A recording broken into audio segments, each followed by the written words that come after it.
Hello friends. तो कैसे हैं आप सब? आई होप आप सब अच्छे होंगे। स्वागत है आप सभी का आपके अपने चैनल जुनून पढ़ाई का में। हम लोग अभी सीटेट जो दिसंबर में होना है उससे रिलेटेड प्रैक्टिस कर रहे हैं, पेपर 2 की प्रैक्टिस कर रहे हैं जो कि एसएसटी है। और हम लोग साइंस साइड की नहीं, हम लोग आर्ट साइड यानी कि एसएसटी की प्रैक्टिस कर रहे हैं। हालांकि जो पेपर 2 है वो साइंस वालों के लिए अलग और एसएसटी वालों के लिए अलग अलग होता है। तो हम लोग जो प्रैक्टिस कर रहे हैं वो सोशल साइंस की कर रहे हैं। और अभी तक मैंने ऑलरेडी 2 वीडियोज़ पब्लिक कर दिए हैं। अगर अभी तक आप लोगों ने उसको नहीं देखा है तो वीडियो का जो मतलब कि प्लेलिस्ट होती है वो बनी हुई है सीटेट दिसंबर करके, आप उस वहाँ पे जा करके दोनों वीडियोज़ को देख सकते हैं। और वैसे तो हम लोग जो मतलब कि सेक्शन है हमारा स्टैटिक वाला उससे क्वेश्चंस प्रैक्टिस कर रहे हैं, लेकिन जो कल की वीडियो हमने बनाई थी उसमें हमने पैडागोजी के भी क्वेश्चन सॉल्व कराए हैं। और जो क्वेश्चंस लिए थे वो 2023 का पीवाईक्यू था। तो आप लोग उसको देख करके अपनी तैयारी को जांच परख सकते हैं, क्या आप लोग जो तैयारी कर रहे हैं वो सही कर रहे हैं या फिर हवा हवाई में केवल वन लाइनर प्रैक्टिस कर रहे हैं। तो उससे आपको ये अंदाज़ा मिल जाएगा। चलिए आगे बढ़ते हैं, देखते हैं आज की अपनी जो क्लास है उसको स्टार्ट करेंगे।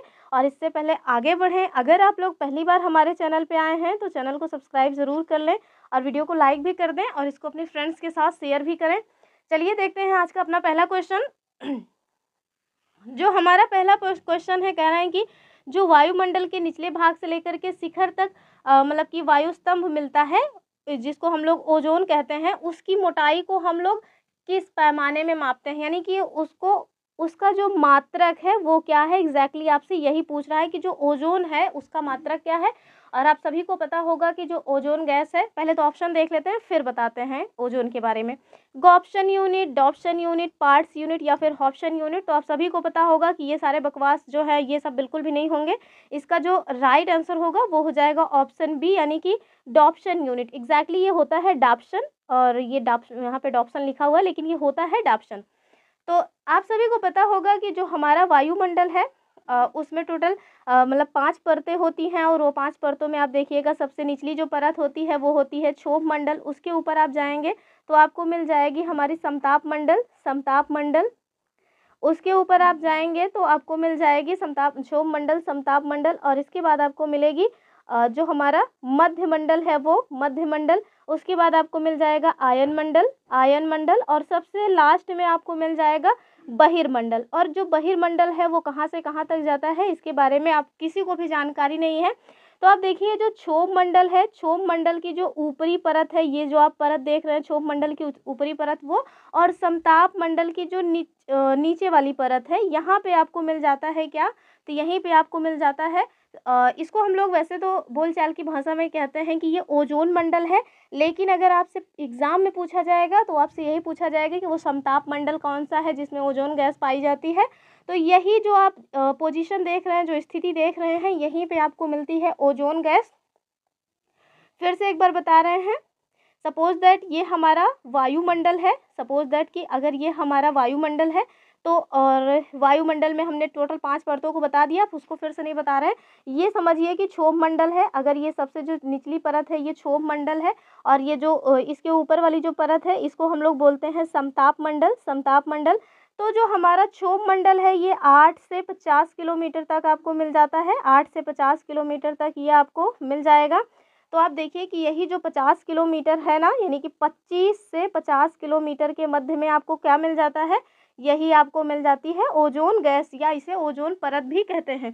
तो आपको कहाँ मिलेगा, यही मिलेगा समताप मंडल का जो निचला हिस्सा है वो, और क्षोभ मंडल का जो ऊपरी हिस्सा है वो, यहीं पे मिलती है आपको ओजोन परत या ओजोन गैस। और अभी चलिए ओजोन के बारे में कुछ और जान लेते हैं। अगर आपसे कोई पूछे कि ओजोन का सूत्र क्या है तो हम उसको O3 से डिनोट करते हैं। और इसकी अगर खोज की बात की जाए कि इसकी जो खोज है वो किसके द्वारा की गई थी, तो 2 व्यक्ति हैं, उन लोगों ने मिलकर के 1913 में इसकी खोज की है। और वो 2 व्यक्ति कौन हैं, उनका एक का नाम है चार्ल्स फेवरी, और जो दूसरे व्यक्ति हैं उनका नाम है हेनरी बुसोन। क्या नाम है, हेनरी बुसोन। तो इन दोनों व्यक्तियों के द्वारा जो है जो ओजोन गैस है इसकी खोज की गई थी। आप देखिए कि ये जो ओजोन है ये आपको समताप मंडल में ही मिलेगी। और इसके साथ साथ एक मतलब कि इम्पॉर्टेंट क्वेश्चन बनता है कि हम लोग जो ओजोन परत है उसका धीरे धीरे जो है ग्लोबल वार्मिंग की वजह से क्षरण हो रहा है। और अगर ग्लोबल वार्मिंग की वजह से उसका निरंतर क्षरण होता रहेगा तो जो ओजोन परत है वो सूर्य से आने वाली जो अल्ट्रा वायलेट रेज़ होती हैं, जिनकी अगर वो हमारे पृथ्वी पर पड़ने लगे तो लोगों को स्किन कैंसर वगैरह होने की संभावना रहती है, तो उन परतों से हमारी रक्षा करती है। तो अगर वो परत ही नहीं रहेगी, सॉरी, उन रेज़ से हमारी रक्षा करती है ओज़ोन परत। तो अगर ओज़ोन परत जो है वही नहीं रहेगी, ओज़ोन वहाँ पे रहेगी ही नहीं वायुमंडल में, तो डायरेक्ट जो है मतलब कि सूर्य की किरणें पृथ्वी पर पड़ेंगी और जो भी व्यक्ति रह रहे हैं, जो भी इंसान वगैरह हैं, उनकी स्किन पे कैंसर होगा, जिससे मतलब कि जो ह्यूमन रिसोर्सेज है ये ख़त्म हो जाएंगे। तो इस सारी प्रॉब्लम की वजह से ये सारी प्रॉब्लम्स जो हो रही हैं ये ना होने पाए, इसी वजह से वर्ल्ड लेवल पे एक दिवस मनाया जाता है, और वो क्या है, वो है ओजोन संरक्षण दिवस। तो जो ओजोन संरक्षण दिवस है ये मनाया जाता है, इसके लिए एक समझौता हुआ था। कब हुआ था, तो 16 सितंबर 1987 में हुआ था, मॉन्ट्रियल में हुआ था। इसी वजह से इसे मॉन्ट्रियल प्रोटोकॉल भी कहा जाता है, और ये ओजोन संरक्षण से संबंधित है। ये क्वेश्चन कई बार पूछा गया है कि जो ओजोन संरक्षण है या फिर जो मॉन्ट्रियल प्रोटोकॉल है वो किससे रिलेटेड है, या जो मॉन्ट्रियल प्रोटोकॉल है वो कब हुआ था। तो याद रखिएगा 16 सितंबर 1987 को मॉन्ट्रियल नामक स्थान पे ये जो है हुआ था, मतलब कि क्या हुआ था, मतलब जो होता है ना समझौता या बैठक हुई थी, और उसी में ये प्रोटोकॉल साइन हुआ था। और यही कारण है कि हम लोग हर साल 16 सितंबर को क्या मनाते हैं, ओजोन दिवस, यानी कि ओजोन डे या फिर ओजोन दिवस मनाते हैं। ये क्वेश्चन सारे एग्जाम्स का फेमस है, बहुत ये क्वेश्चन पूछा जाता है कि जो ओजोन डे है ये कब मनाया जाता है। तो याद रखिएगा ओजोन डे 16 सितंबर को मनाया जाता है। क्यों मनाया जाता है, क्योंकि 16 सितंबर 1987 को मॉन्ट्रियल में एक प्रोटोकॉल साइन किया गया था, जो कि जो ओजोन परत है या जो ओजोन गैस के संरक्षण से रिलेटेड है। और तो ये रही, अगर आपसे पूछें कि ये जो ओजोन गैस है मतलब कि जो ओजोन परत है, इसको नुकसान किसकी वजह से हो रहा है, जो हमें इसके संरक्षण की आवश्यकता है, तो इसको जो नुकसान हो रहा है वो CFC जो गैस है, सबसे ज़्यादा तो इसी की वजह से नुकसान हो रहा है। और ये जो CFC गैस है कहाँ से निकलती है, तो जो रेफ्रिजरेटर होते हैं, रेफ्रिजरेटर हो गया, और रेफ्रिजरेटर हो गया, इसके साथ साथ जो AC होती है, ये जो भी ठंडी चीज़ें होती हैं जो जो हमें ठंडी हवा प्रदान करती हैं, या खाद्य यानी खाद्य पदार्थों को जो ठंडा रखने का काम करती हैं, तो उनसे जो गैस निकलती है ना वो होती है CFC। तो इनसे जो है हमारी जो ओजोन परत है इसको बहुत ज़्यादा नुकसान हो रहा है। तो थोड़ा AC वगैरह कम यूज़ कीजिए, रेफ्रिजरेटर का इस्तेमाल थोड़ा कम कीजिए, ताकि जो हमारी ओजोन परत है उसका संरक्षण हो सके, वो बहुत ज़्यादा मतलब कि पतली ना होने पाए। तो इसका जो राइट आंसर होगा वो तो हमारा हो जाएगा डाप्सन यूनिट। और मैंने इससे रिलेटेड जो क्वेश्चंस बनते हैं उसको भी बता दिया। ज़्यादा इंपॉर्टेंट यही था कि वो डे कब मनाया जाता है, और साथ में ये समझौता कब हुआ था पर्यावरण से रिलेटेड, या पर्यावरण से नहीं, ओजोन से रिलेटेड। नेक्स्ट क्वेश्चन की तरफ मूव ऑन करेंगे। कह रहे हैं कि इनमें से सबसे बड़ी जो पर्यावरणीय संस्था है इसका नाम बताना है। आपको क्वेश्चन बहुत ध्यान से पढ़ने की आवश्यकता होती है कि जो पूछ क्या रहा है, कह रहा है कि इनमें से, यानी कि जो आपको ऑप्शन दिया हुआ है उनमें से जो सबसे बड़ी पर्यावरणीय संस्था है उसका नाम बताना है। तो देखिए, world A, world I watch, world watch and world Y. तो इसका जो राइट आंसर होगा वो हो जाएगा अपना ऑप्शन सी, यानी कि world watch is the correct answer of this question. Next question की तरफ हम मूव ऑन करते हैं। और ये देखिए फिर एक बार हमारा पर्यावरण से संबंधित क्वेश्चन आ गया है। पर्यावरण, आप ध्यान रखिएगा कि ये जो पर्यावरण से संबंधित क्वेश्चन आ रहे हैं ये सब जियोग्राफी में पढ़ाए जाते हैं, इसी वजह से ये क्वेश्चन यहाँ लिए गए हैं। कह रहे हैं कि किसी एक वर्ष में कैलेंडर की वो तिथि जब मानव जगत प्रकृति के द्वारा उसे जो भी प्रदान किए गए संसाधन हैं उनके जो है उनको पार कर जाता है, तो वो स्थिति क्या कहलाती है। आपके पास चार ऑप्शन है, अर्थ शूट डे, अर्थ ओवर शूट डे, अर्थ ओवर डे, या फिर ओवर शूट डे। तो इसका जो राइट आंसर होगा ये हो जाएगा अर्थ ओवर शूट डे। और ये जो अर्थ ओवर शूट डे है ये 2024 में किस दिन को मनाया गया था, तो ये मनाया गया था 29 जुलाई। अब कोई बहुत खुशी की बात नहीं है कि इसको सेलिब्रेट किया गया था, ये सेलिब्रेट करने वाली चीज़ नहीं है, बहुत चिंता का विषय है ये। क्यों चिंता का विषय है, क्योंकि प्रकृति के द्वारा जो आपको संसाधन दिए गए थे 1 जनवरी से 31 दिसंबर तक यूज़ करने के लिए, उसको आपने 29 जुलाई तक ही ख़त्म कर दिया। यानी कि अब जो आप संसाधन यूज़ कर रहे हैं वो प्रकृति का दोहन कर रहे हैं, जिससे आने वाले दिनों में वो संसाधन ख़त्म हो सकते हैं और आपके पास संसाधनों का अभाव हो सकता है। तो इसी वजह से मनाया जाता है ये दिवस, यानी कि एक तरह से ये अवेयरनेस प्रोग्राम टाइप का है। तो चलिए देखते हैं अगला क्वेश्चन। अब देखिए ये क्वेश्चन डायरेक्ट पूछा जाता है, हर साल पूछा जाता है। इवन ये 2023 का क्वेश्चन है। 2023 में इस तरह से 3-4 क्वेश्चंस पूछ लिए गए थे। 2024 में भी 2 क्वेश्चंस पूछे गए थे और मैंने अपने प्रीवियस वीडियो में इसको कराया भी था विविधता नामक टॉपिक से। और ये विविधता नामक टॉपिक है अपने जो है 6th और 7th क्लास की जो एनसीईआरटी है ना ज्योग्राफी की, उसमें वो विविधता नामक टॉपिक है। और हमारा जो सिलेबस दिया हुआ है वो भी सिलेबस में साफ साफ मेंशन है कि विविधता से हम लोग क्वेश्चंस पूछेंगे। तो जब उन्होंने सिलेबस में मेंशन किया है तो वो लोग हर साल 2 क्वेश्चन 4 क्वेश्चन पूछते ही हैं। चलिए देख लेते हैं। कह रहे हैं किसी के प्रति पूर्वाग्रही होने का क्या अर्थ है। आपके पास 4 ऑप्शन है। उन्हें नकारात्मक रूप से देखना, दूसरा ऑप्शन है उन्हें उत्तम या श्रेष्ठ मानना, तीसरा कह रहे हैं जो लोग भिन्न हैं उनका अनादर करना, और चौथा है कि समूह के सदस्यों के विरुद्ध भेदभाव करना। और आपको सही विकल्प का चयन करना है। आपके पास ऑप्शन है, ऑप्शन ए सी डी सही है, बी सी डी सही है, या फिर ए बी सी डी सही है, या फिर ए बी एंड सी सही है। तो आप देखिए कि अगर आप किसी भी चीज़ को लेकर के पूर्वाग्रही हैं, पूर्वाग्रही मतलब होता है किसी एक चीज़ को के बारे में आपने कोई एक विशेष जो है विचार बना लिया है कि सामने वाली चीज़ जो मैंने सोच लिया है वो वैसी ही होगी, तो उसे हम कहते हैं पूर्वाग्रह। और आप देखिए अगर आपने किसी भी चीज़ को लेकर के अपने मन में निगेटिविटी बना ली है कि हाँ जो मतलब ऐसा होता है ना, कभी कभी आप लोग देखते होंगे कि किसी एक जाति विशेष के प्रति लोग जो है थोड़ा पूर्वाग्रह से भर जाते हैं कि सामने वाले लोग ऐसे, अपने यहाँ हिंदू मुस्लिम खूब चल रहा है आजकल।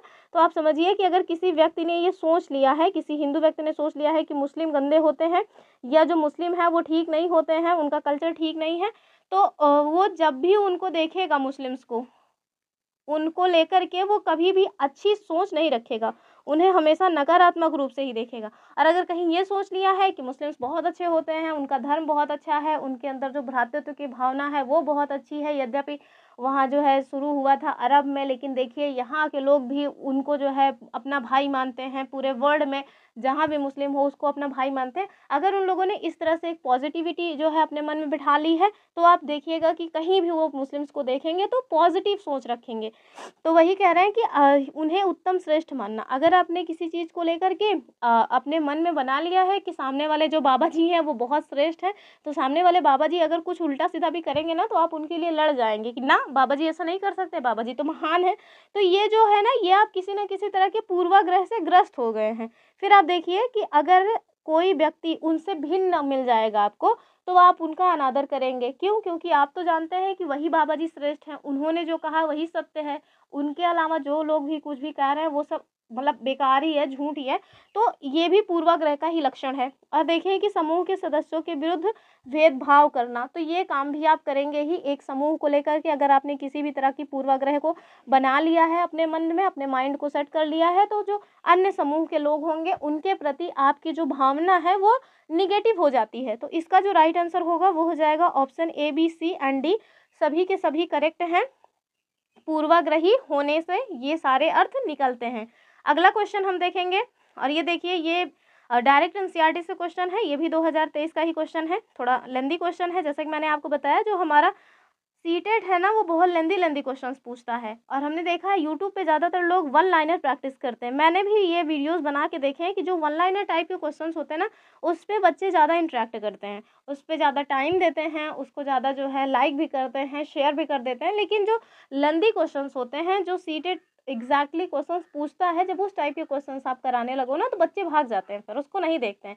और वही बच्चे हैं जो बाद में आके जो अन्य टीचर्स हैं उनके वीडियोस पे कमेंट करते हैं, मैम यस सर मैं 4 साल से सीटेट दे रहा हूँ या दे रही हूँ, अभी तक मेरा नहीं हुआ। कैसे होगा बाबू? उसके लिए ना आपको उसके ट्रेंड के हिसाब से क्वेश्चंस देखने होंगे, लेंदी क्वेश्चंस की प्रैक्टिस करनी होगी, आपको डायरेक्ट एनसीईआरटी के जो स्टेटमेंट्स हैं उन पे एक पकड़ बनानी होगी। चलिए देखते हैं अगला क्वेश्चन। जो हमारा अगला क्वेश्चन है कह रहा है कि निम्नलिखित में से किन घटनाओं की पहचान जो है वो अनुसूचित जाति और अनुसूचित जनजाति जो कि अत्याचार रोकथाम अधिनियम है जो कि 1989 में आया था, इसके उल्लंघन के रूप में की गई है। कुल मिला के आपसे पूछ रहे हैं जो आपका अनुसूचित जाति और अनुसूचित जनजाति अत्याचार रोकथाम अधिनियम आया था 1989 में, उसमें मतलब कि उल्लंघन के रूप में किसकी बात की गई है। अब देखिए, ऊंची जाति के लोगों द्वारा अनुसूचित जाति के लोगों के विरुद्ध हिंसा, यानी कि जो लोग सवर्ण जाति को अपने आप को बड़ा श्रेष्ठ मानने वाले लोग हैं, अगर वो लोग अनुसूचित जातियों या अनुसूचित जनजातियों के विरुद्ध किसी भी तरह की हिंसा करते हैं तो इसको माना जाएगा। तो हाँ, माना जाएगा, तो ये वाला तो सही है। दूसरा देखिए, अनुसूचित जाति समुदाय के सदस्यों को आपत्तिजनक पदार्थ खाने के लिए बाध्य करना, तो ये भी माना जाएगा। अगर आपने उन्हें बेवजह किसी भी तरह की गंदी चीज़ खिलाने की कोशिश की तो वो भी एक तरह से अपराध माना जाएगा। उससे जो है जो 1989 का अधिनियम आया है और उससे SC/ST को संरक्षण प्राप्त है। तीसरा देखिए, गैर आदिवासी लकड़ी व्यापारी को जनजाति भूमि के दोहन की अनुमति देना, तो ये भी है। यानी कि जो जनजाति हैं उनको ये मतलब मिला हुआ है ना कि जो वन उत्पाद है उसका आप संरक्षण करें, उसका आप उपभोग करें, अपनी आजीविका चलाएं। तो अगर कोई बाहर से व्यक्ति जाके ये सारे काम करता है तो उससे भी संरक्षण मिला हुआ है जनजातियों को। चौथा कह रहे हैं, अनुसूचित जाति या समुदाय के सदस्यों से विवाह करना, तो ये नहीं होगा भैया। जो शादी विवाह का मामला है वो आपसी सामंजस्य का मामला है, उसको जाति से लेकर के तुलना करने की आवश्यकता नहीं है। तो इसमें डी वाला ऑप्शन शामिल नहीं है। तो आप देखिए, इसमें अगर आप डी को हटा देंगे तो आपको डायरेक्ट ऑप्शन जो है डी वाला वो सही हो जाएगा कि A, B एंड C जो स्टेटमेंट्स हैं वो सत्य हैं। डी जो स्टेटमेंट है यही रॉन्ग है। तो इसका ऑप्शन क्या होगा? इसका ऑप्शन होगा चौथा जो है वो सत्य है। चलिए देखते हैं अगला क्वेश्चन। और ये अगला क्वेश्चन भी वहीं से हमने लिया है, 2023 का जो क्वेश्चन पूछा गया है। क्योंकि आप देखिए 2024 की अपेक्षा जो 2023 के क्वेश्चंस हैं ना वो काफ़ी टफ हैं, काफ़ी ज़्यादा लेंदी हैं। 2024 में जो क्वेश्चंस पूछे गए वो काफ़ी इजी हैं। जिन लोगों ने 1-2 साल से दिया होगा उन्हें ये एहसास हुआ होगा कि हाँ सच में 2024 का जो पेपर रहा है वो काफ़ी इजी है। और अगर आपने 2024 का अभी तक पेपर नहीं देखा है तो हमने इसी चैनल पर अपना सॉल्व कराया है आंसर की करके, आप वहाँ से जा करके 2024 का पेपर देख सकते हैं। चलिए देखते हैं अगला क्वेश्चन। क्या हमारा जो 6 नंबर का क्वेश्चन है, कह रहा है कि मध्याह्न भोजन योजना, आपको पता होगा ना जो मिड डे मील है उसके बारे में पूछा जा रहा है। अभी तो इसका नाम भी बदल दिया गया है, 2021 में इसका नाम बदल के PM पोषण अभियान कर दिया गया है। PM पोषण अभियान या PM पोषण जो है स्कीम या PM पोषण योजना जो भी आप कहें, तो अभी इसका जो नाम है वो चेंज हो चुका है MDM का, यानी मिड डे मील का। तो अभी देखिए इसमें क्या पूछ रहे हैं, कह रहे हैं कि जो मध्याह्न भोजन योजना है इसने विद्यार्थियों में जातिगत पूर्वाग्रहों को कम करने में सहायता की है तथा सामाजिक न्याय को बढ़ावा दिया है। सही विकल्प के चयन के द्वारा कथन को आपको समझाना है। आपके पास 4 स्टेटमेंट दिए हुए हैं और उसके बाद ऑप्शंस दिए हुए हैं, उसी ऑप्शंस में आपको आंसर टिक करना है। पहला जो स्टेटमेंट है कह रहा है कि सभी जातियों के बच्चे साथ साथ खाते हैं। दूसरा स्टेटमेंट है कई स्थानों में दलित महिलाओं को खाना पकाने के लिए रखा गया है। तीसरा स्टेटमेंट है स्कूलों में जो गरीब बच्चे हैं इनका प्रवेश कई गुना बढ़ गया है। और चौथा देखिए कि स्कूल छोड़ने की जो रेट है उसमें कमी आई, यानी कि जो स्कूल छोड़ने की दर है वो कम हो गई है। आपके पास ऑप्शंस क्या है? A, B, D सही है। दूसरा है कि A, C एंड D सही है। तीसरा कह रहे हैं A, B, C, D सही है। और चौथा कह रहे हैं कि A, B एंड C सही है। तो आप देखिए इसमें जितने भी स्टेटमेंट्स दिए हुए हैं ये सभी के सभी सत्य हैं। जो हमारा मिड डे मील है यानी कि PM पोषण अभियान अभी उसका जिसका नाम हो गया है, उसे स्टार्टिंग में मध्याह्न भोजन योजना कहा जाता था, जिसके तहत जो बच्चे हैं स्कूली बच्चे उनको जो है मुफ्त में भोजन कराया जाता है, भरपेट भोजन कराए जाने की स्कीम थी। तो ये स्कीम स्टार्ट ही इसी वजह से की गई थी कि जो बच्चे हैं ना वो स्कूल आएँ, यानी कि जो बच्चे हैं वो स्कूल में एडमिशन लें, जिससे एक तो क्या होगा कि जब बच्चे स्कूल में आएंगे तो लिटरेसी रेट हमारे यहाँ इंक्रीज होगी। और इसके अलावा और क्या होगा, पहले बच्चों में ना कुपोषण बहुत हुआ करता था, कुपोषण बहुत हुआ करता था। हमारी जनता बहुत गरीब थी, अभी भी हमारे यहाँ बहुत सारे गरीब लोग हैं, लेकिन उस टाइम पे बहुत ज़्यादा गरीबी थी। ये 1995 की बात चल रही है, तो उस टाइम पे ना बहुत ही ज़्यादा गरीबी थी और बच्चे जो है बहुत ज़्यादा कुपोषण का शिकार हो जाते थे। और आपको पता है कि हमारा जो देश है वो श्रम प्रधान देश है, और अगर हमारे यहाँ जो बच्चे हैं जो बच्चे होते हैं वो भविष्य, हमारा जो है देश का फ्यूचर वही डिसाइड करते हैं। तो अगर हमारे यहाँ जो बच्चे हैं वो कुपोषित होंगे तो जो हमारे यहाँ श्रम बल है वो ख़त्म हो जाएगा, और जब श्रम बल ही नहीं रहेगा तो जो डेवलप है ना वो जो है अपनी कंट्री फिर डेवलपमेंट की कगार पे नहीं जा पाएगी। हम लोग ऐसे ही रह जाएंगे, विकसित या अल्प विकसित देशों के हिसाब से ही रह जाएंगे। तो इस वजह से स्कीम चलाई गई। ताकि बच्चे आएँ, इससे वो उनका कुपोषण भी दूर होगा और साथ में जो लिटरेसी रेट है ये भी इंक्रीज़ करेगा। तो आप देखिए कि इस स्कीम के बाद से क्या-क्या सुधार हुए हैं। एक तो मतलब कि जो सामाजिक न्याय है इसको बढ़ावा मिला है कैसे? तो जो सभी जाति के बच्चे होते हैं वो साथ-साथ खाना खाते हैं। अब स्टार्टिंग में तो बहुत प्रॉब्लम हुई थी, जो सवर्ण लोग थे वो लोगों ने बहुत आतंक मचाया कि हाँ, हमारे बच्चे जो है इनके साथ भोजन करेंगे, ऐसा नहीं होगा, हम लोग बच्चों को स्कूल नहीं भेजेंगे। लेकिन धीरे-धीरे जो चीज़ें हैं वो मतलब कि अभी मतलब आउट ऑफ कंट्रोल नहीं रह गई हैं, सब अंडर कंट्रोल हो गई हैं। अब बच्चे जो है जिनको भोजन लेना होता है लेते ही हैं, जिनको नहीं लेना है वो नहीं ही लेते हैं। तो आप देखिए कि सभी जातियों के जो बच्चे हैं वो साथ-साथ भोजन खाते हैं, एकदम सही बात है। और आप कई स्थानों पे देखेंगे कि लोग इस तरह की जो छुआ-छूत है, जो अस्पृश्यता का अंत वाली बात है, हमारा जो आर्टिकल 17 हमको ये प्रदान करता है, उसमें भी बढ़ावा मिला है। कहीं-कहीं पे जो दलित महिलाएँ हैं, उनको भोजन बनाने के लिए रखा गया है। तो इससे क्या होता है, जो दलित हैं, उनके प्रति जो बच्चे होते हैं, जब बचपन से ही उनके मन में उनको लेकर के सम्मान की भावना आती है, तो जो आगे जा कर के वो लोग तब भी जो दलित हैं उनका सम्मान करते हैं। ती आगे देखिए कि स्कूल में जो गरीब बच्चे हैं इनका प्रवेश कई गुना बढ़ गया है, तो ये बात भी सही है। अब अगर जैसे बच्चों को पढ़ना नहीं भी है तो कम से कम इस वजह से जाते हैं कि अच्छा-अच्छा खाना मिलेगा। क्योंकि आप लोगों ने देखा होगा एमडीएम के तहत हर दिन अलग-अलग प्रकार का भोजन दिया जाता है। अब गाँव में दिया जाता है कि नहीं दिया जाता, ग्राउंड लेवल पे आप सभी को पता है चीज़ें कितनी ठीक तरह से हमारे यहाँ चल रही हैं, हमारे यहाँ करप्शन कितना है, ये सब कोई जानते हैं। लेकिन जो मतलब चीज़ें तय की गई हैं गवर्नमेंट की तरफ से, वो मैं आपको बता रही हूँ कि स्कूल में बच्चों को अलग अलग डेज़ पे अलग-अलग तरह का भोजन देने की इसमें व्यवस्था की गई है। और स्कूल छोड़ने की जो रेट है इसमें भी कमी आई है। तो ये सारे के सारे पॉइंट सत्य हैं। अब देखिए इसका राइट आंसर क्या होगा? ऑप्शन सी हो जाएगा। A, B, C and D are correct. Next question देखते हैं। ये 3 क्वेश्चंस थोड़ा लेंदी थे, आप लोग बोर ना हो गए हों। चलिए थोड़ा शॉर्ट क्वेश्चन देखते हैं। तो वन लाइनर का है ये क्वेश्चन कि भारत में जो वन अनुसंधान संस्थान है ये आपको कहाँ मिलेगा? मुरादाबाद, कोलकाता, देहरादून या फिर रांची? तो राइट आंसर इसका हो जाएगा ऑप्शन सी, यानी कि जो देहरादून है वहाँ पे है भारत में वन अनुसंधान संस्थान। नेक्स्ट क्वेश्चन हम देखेंगे।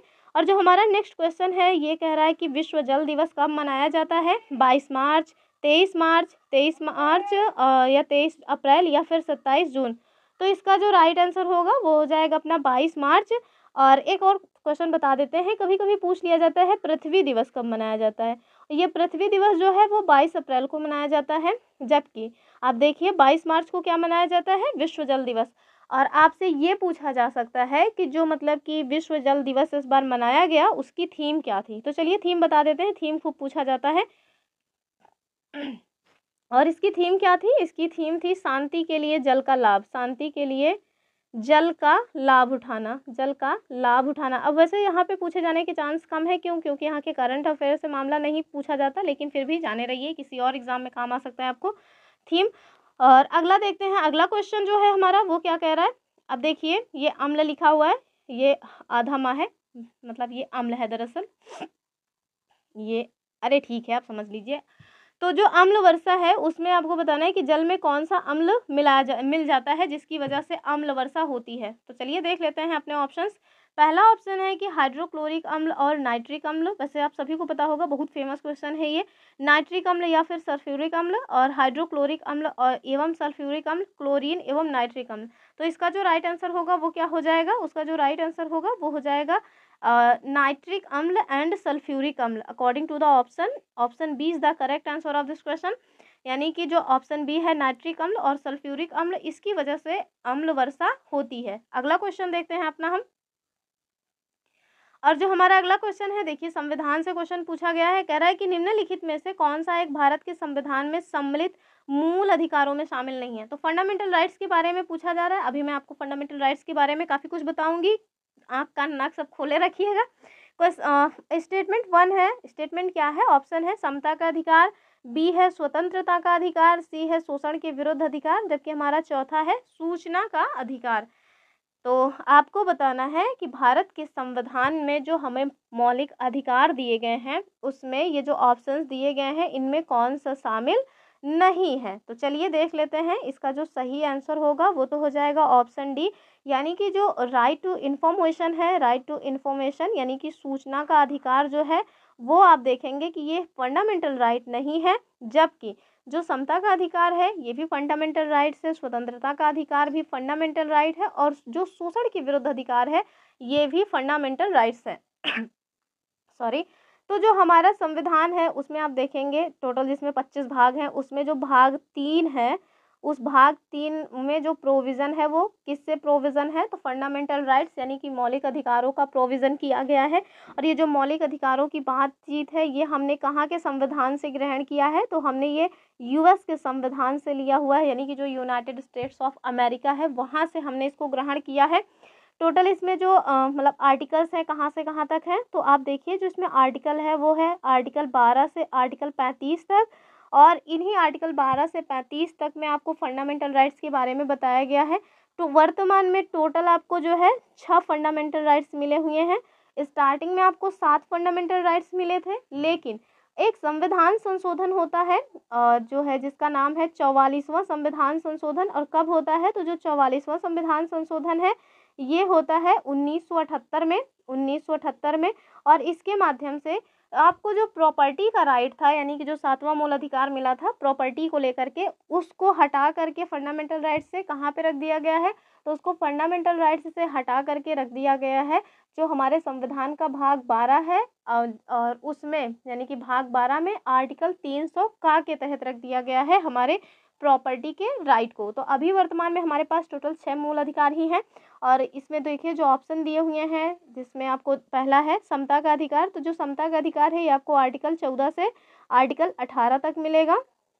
आप देखिए दूसरा जो अधिकार है स्वतंत्रता का अधिकार, ये आर्टिकल 19 से आर्टिकल 22 तक मिलेगा। शोषण के विरुद्ध अधिकार जो आपको दिया हुआ है ये आर्टिकल 23 से आर्टिकल 24 तक मिलेगा। उसके बाद है धर्म को अबाध रूप से मानने की जो मतलब की आज़ादी है वो, उसके बाद है अपनी संस्कृति को संरक्षित रखने की आज़ादी, और उसके साथ साथ एक और है कि हाँ एक और है जो 19-20 मतलब कि एक 20 और 21 है, उसमें आप देखिए कि जीवन जीने की स्वतंत्रता है।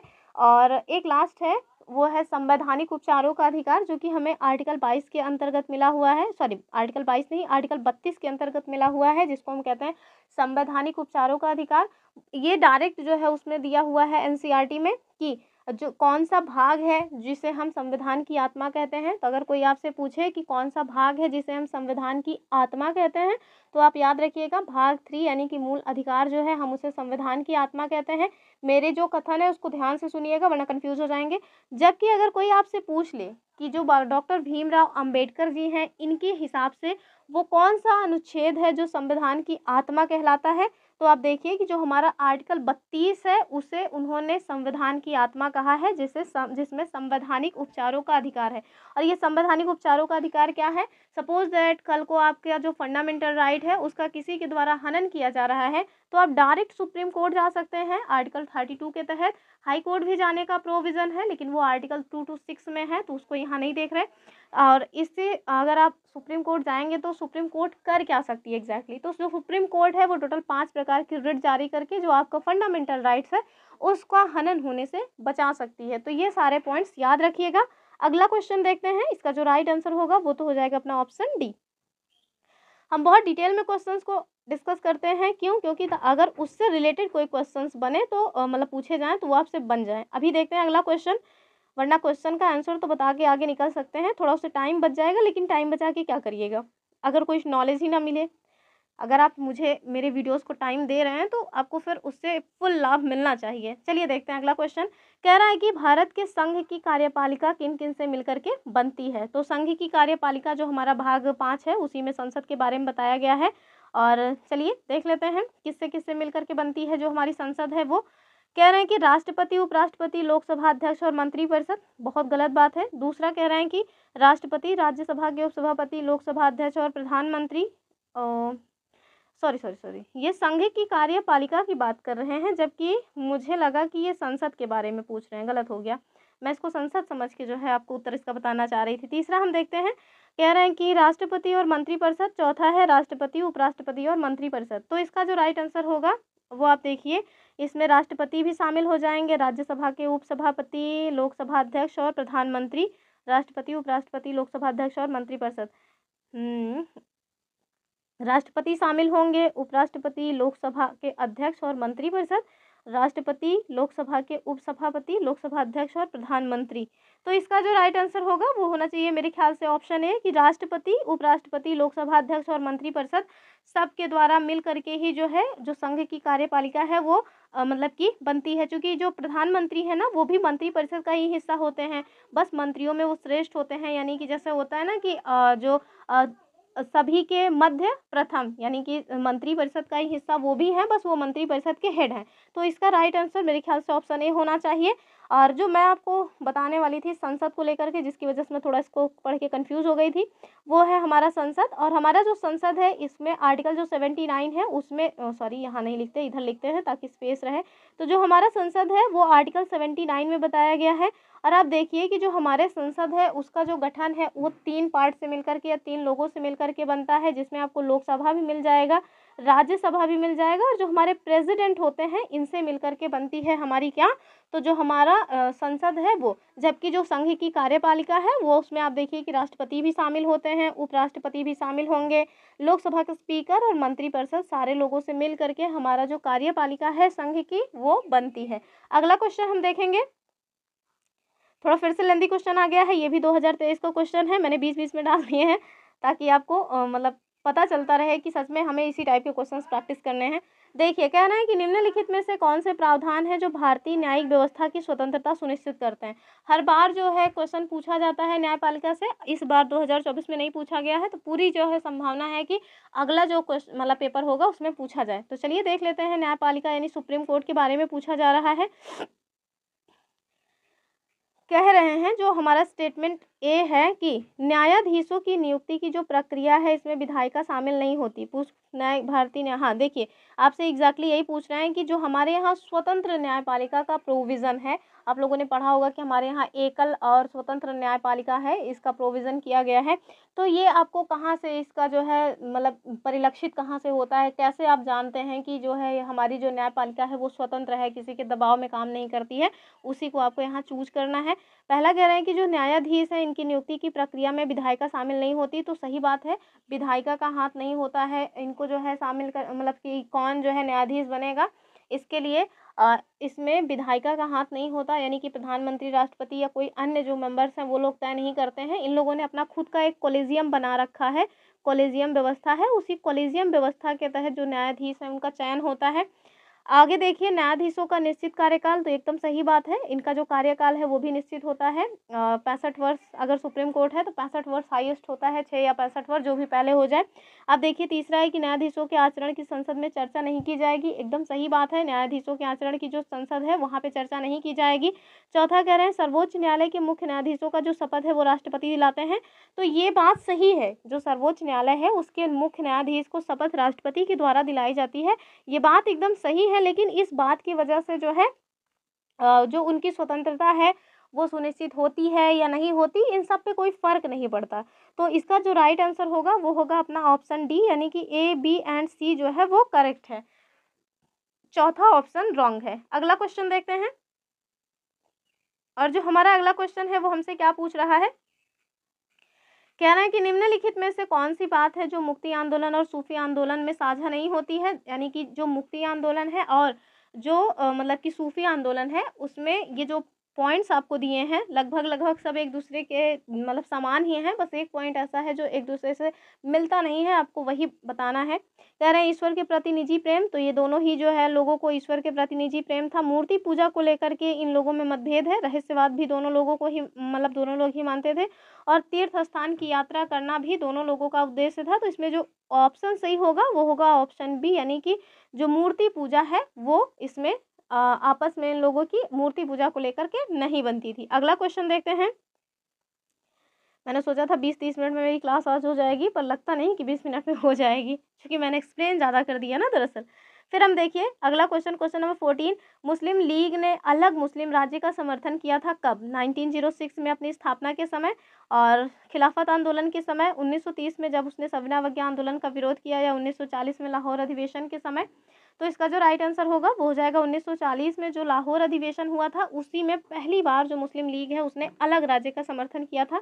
और जो 1906 है इसमें आप देखिए कि ढाका में जो नवाब सलीमुल्लाह थे उनके द्वारा जो मुस्लिम लीग है इसकी स्थापना की गई थी, तो ये भी सही है। मतलब ये इस क्वेश्चन का आंसर ये नहीं है। 1906 में मुस्लिम लीग की स्थापना की गई थी, मैंने ये एक्स्ट्रा पॉइंट आपको बता दिया। अब देखिए कि 1940 में जो लाहौर का अधिवेशन हुआ था, इसी में पहली बार जो हमारी क्या है वो जो मुस्लिम लीग है, उसी ने अलग मुस्लिम राज्य का समर्थन किया था। नेक्स्ट क्वेश्चन हम देखते हैं अपना। आप देखिए कोणार्क का जो सूर्य मंदिर है, इसके बारे में अभी आपको काफ़ी कुछ जानने को मिलेगा। तो जो कोणार्क का सूर्य मंदिर है, इसका निर्माण किसने करवाया था? आपसे यही पूछ रहे हैं, अनंत वर्मन, नरसिंह वर्मन प्रथम, या फिर कपिलेंद्र, या फिर पुरुषोत्तम। तो इसका जो राइट आंसर होगा वो क्या हो जाएगा? वो देखिए कि जो हमारा मतलब कि सूर्य मंदिर है कोणार्क का, ये जो है नरसिंह वर्मन प्रथम के द्वारा बनवाया गया था। ये नरसिम्हा का मतलब है कि नरसिंह वर्मन प्रथम, नरसिंह वर्मन प्रथम इन्हें कहा जाता है, नरसिंह वर्मन प्रथम। और ये मतलब कि कहाँ पे मंदिर है? तो आप देखिएगा कि जो मतलब कोणार्क का सूर्य मंदिर है, ये आपको कहाँ मिलेगा? तो ये आपको उड़ीसा में मिलेगा। और ये कलिंग शैली में बनाया गया है, कलिंग शैली में निर्मित है ये मंदिर, कलिंग शैली में। और किस तरह से है? तो ये रथ के आकार में है। और इसमें आप देखिएगा कि जिसमें इस रथ में 12 जोड़ी पहिए हैं और साथ में 7 घोड़े मतलब कि इस रथ को खींचते हुए दर्शाए गए हैं। और ऐसा माना जाता है कि जो घोड़े हैं इस रथ को खींचते हुए स्वर्ग में ले जा रहे हैं सूर्य देव को। तो इस तरह की संकल्पना की गई है। और आप देखिए ये जो उड़ीसा का सूर्य मंदिर है, इसे ब्लैक पगोड़ा कहा जाता है। क्यों? क्योंकि ये जो है काले पत्थरों से बना हुआ है। और कब बनवाया गया था? तो 13वीं शताब्दी में बनवाया गया था, 13th सेंचुरी में। किसके द्वारा? नरसिंह वर्मा प्रथम के द्वारा।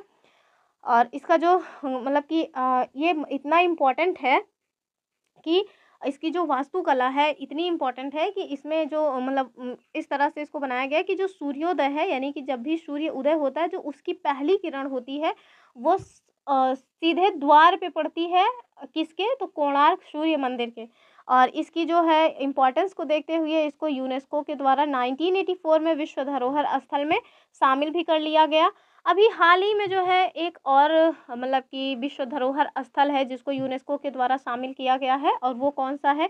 वो असम का है और उसको कहते हैं मोईदाम, मोईदाम। और वो मोईदाम क्या है? जो मोईदाम है वो असम में जो राजा महाराजा थे उनकी जो कब्र है उनको मतलब कि मोईदाम कहा गया है। और ये कौन सा स्थल रहा है? तो भारत देश का ये 43वां विश्व धरोहर स्थल रहा है। और ये जो विश्व धरोहर स्थल है इसमें शामिल किसके द्वारा किया जाता है? तो यूनेस्को के द्वारा किया जाता है।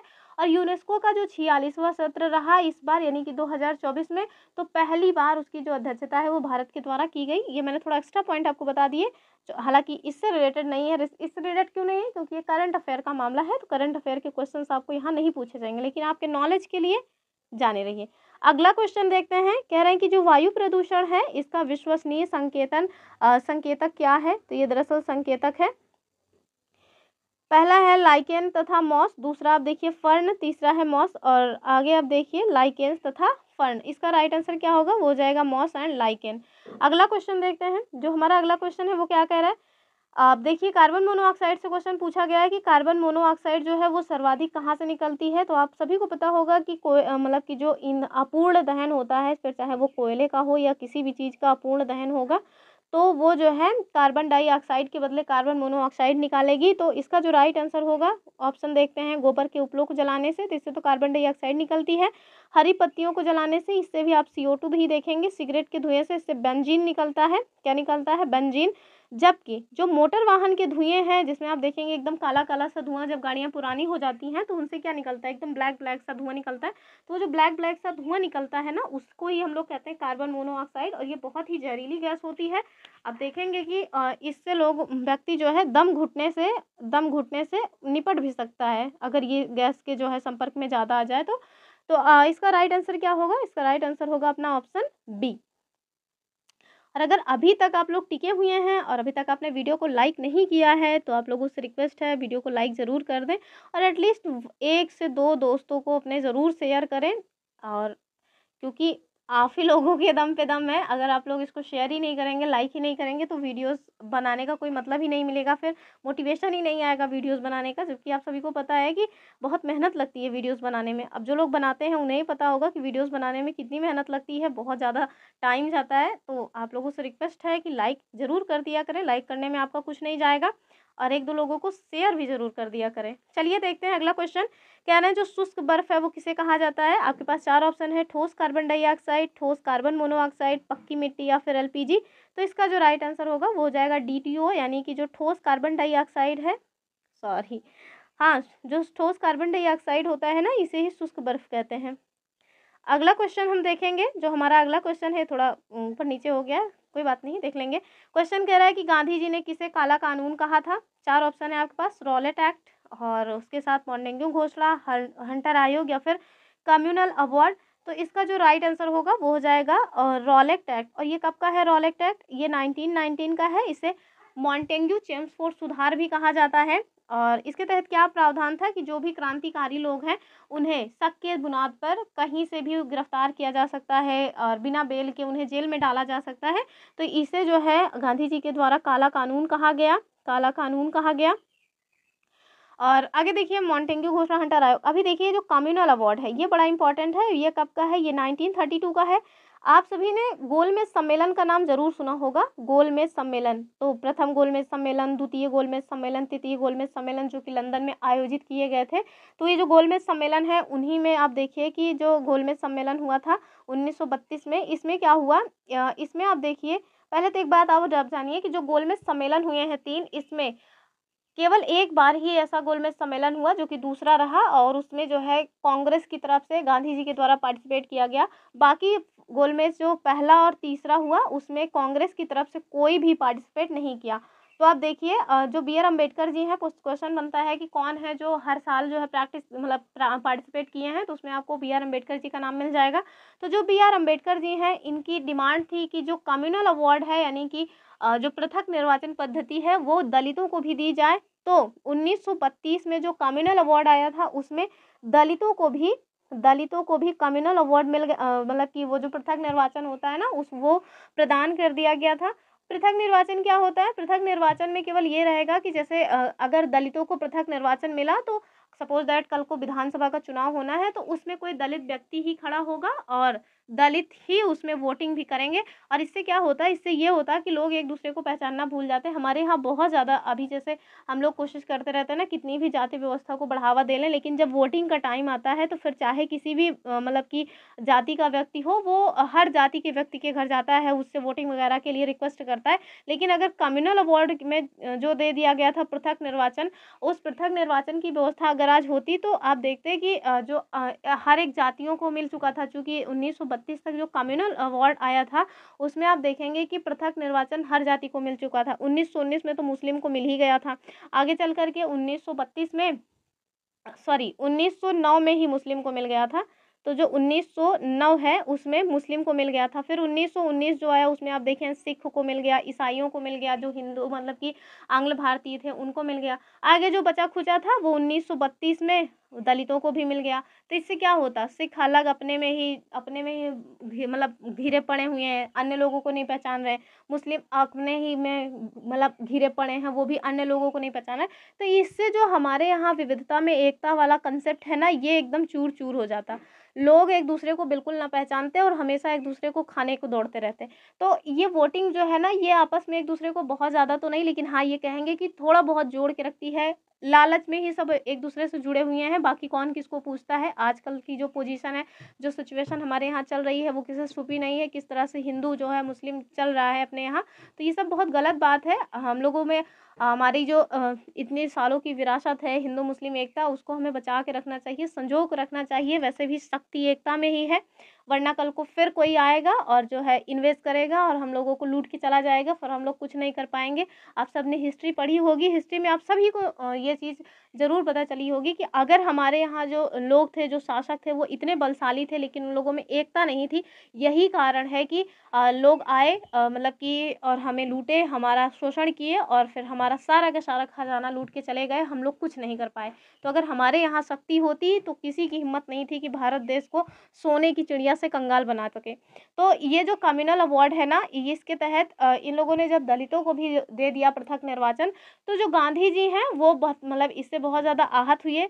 इससे बहुत ज़्यादा आहत हुई और वो उस टाइम में पूना में यरवदा जेल में बंद थे, पूना में यरवदा जेल में बंद थे और वहीं पे उन्होंने आमरण अनशन शुरू कर दिया, आमरण अनशन शुरू कर दिया। और जब उन्होंने आमरण अनशन शुरू कर दिया यानी कि खाना पानी नहीं खाएंगे जब तक मर नहीं जाएंगे, तो इससे उनकी जो तबीयत है वो काफ़ी बिगड़ने लगी। जब तबीयत बिगड़ने लगी तो फिर एक समझौता होता है बी.आर. अम्बेडकर जी और गांधी जी के मध्य, जिसको हम लोग पूना पैक्ट के नाम से जानते हैं। कब होता है? 1932 में होता है। और इस समझौते के तहत जो मतलब कि मिला हुआ था ना पृथक निर्वाचन, उसको समाप्त कर दिया जाता है और फिर अम्बेडकर जी को जो है विधानसभा में सीटें बढ़ा बढ़ा करके दे दी जाती हैं। तो इससे संतुष्टि तो मिल जाती है, एक तरह से ये तुष्टीकरण ही था। आज भी देखिए बहुत ज़्यादा विशेष जो है परिवर्तन नहीं आया हुआ है अपने यहाँ दलितों की स्थिति में। यद्यपि उन्हें जो है चुनाव में पार्टिसिपेट करने का अधिकार मिला हुआ है, उन्हें जो है 33% 33% क्यों रिजर्वेशन, यद्यपि उन्हें रिजर्वेशन भी मिला हुआ है, लेकिन उसके बाद भी उनकी स्थिति बहुत ज़्यादा सुधरी नहीं है। आप देखेंगे कि कोई जो संभ्रांत परिवार से व्यक्ति है वो आता है, अपना कैंडिडेट खड़ा कर देता है, जब 80 सीट पे आती है बारी, तो ये सारी चीज़ें अभी भी चल रही हैं। लेकिन हाँ, इसकी वजह से जो पूना में यरवदा जेल में वो लोग अनशन किए थे गांधी जी, इसकी वजह से जो उन्हें पृथक निर्वाचन मिला हुआ था वो समाप्त हो जाता है। और एक क्वेश्चन पूछा जाता है कि जो पूना पैक्ट हुआ था, जो पूना पैक्ट हुआ, इस पूना पैक्ट में साइन किन्होंने किए हैं? तो सिग्नेचर में आप देखिएगा कि सवर्णों की तरफ से और अवर्णों की तरफ से। तो अवर्णों की तरफ से तो आपने देखा अम्बेडकर जी ने ही किया था, अम्बेडकर जी ने ही किया। लेकिन सवर्णों की तरफ से जो मदन मोहन मालवीय जी हैं उनके द्वारा किया गया था सिग्नेचर। तो ये भी याद रखिएगा, कम्युनल अवार्ड थोड़ा इंपॉर्टेंट था, इस वजह से मैंने इसको डिस्क्राइब कर दिया। अगला क्वेश्चन देखते हैं। आप देखिए अगला क्वेश्चन कह रहा है कि जो मेधा पाटेकर है वो किस आंदोलन से जुड़ी हुई थी? आपके पास 4 ऑप्शन है, नर्मदा बचाओ, गंगा बचाओ, चिपको आंदोलन या फिर शांत घाटी आंदोलन।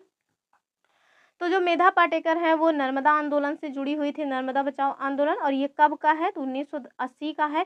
जबकि जो चिपको आंदोलन है इसके प्रणेता कौन थे? सुंदरलाल बहुगुणा जी थे। 1973 में स्टार्ट हुआ था हमारे चमोली में। अभी वो चमोली हमारा नहीं रहा, दैट मीन्स हम उत्तर प्रदेश से हैं, तो उत्तर प्रदेश का वो नहीं रहा, वो उत्तराखंड में चला गया। लेकिन जब स्टार्ट हुआ था तो उत्तराखंड हमारे उत्तर प्रदेश का ही हिस्सा था। अभी आप देखिए जो शांत घाटी आंदोलन है, शांत घाटी आपको कहाँ मिलेगा? केरल में। और ये यहाँ पे कब स्टार्ट हुआ था? 1970 में। तो इसका राइट आंसर क्या होगा? इसका राइट आंसर होगा ऑप्शन ए। अगला क्वेश्चन देखते हैं और ये आज का लास्ट क्वेश्चन होगा। क्लास काफ़ी लंबी हो गई होगी लेकिन मज़ा भी आया होगा क्योंकि मैंने हर चीज़ बहुत अच्छे से डिस्क्राइब किया है। कह रहे हैं कि सरदार वल्लभ भाई पटेल को जाना जाता है, किस चीज़ के लिए जाना जाता है? तो राज्यों के पुनर्गठन के लिए, लौह पुरुष के रूप में, देश बंधु के रूप में। तो देखिए भैया कि जो देश बंधु है वो तो चित्तरंजन दास थे। देश बंधु किन्हें कहा जाता है? तो चित्तरंजन दास जो हैं उन्हें देश बंधु कहा जाता है, चित्तरंजन दास। और लौह पुरुष के रूप में तो जाना जाता है, एकदम सही बात है। तो सी तो नहीं होगा, सी देखिए यहाँ है, ये तो नहीं ही होगा।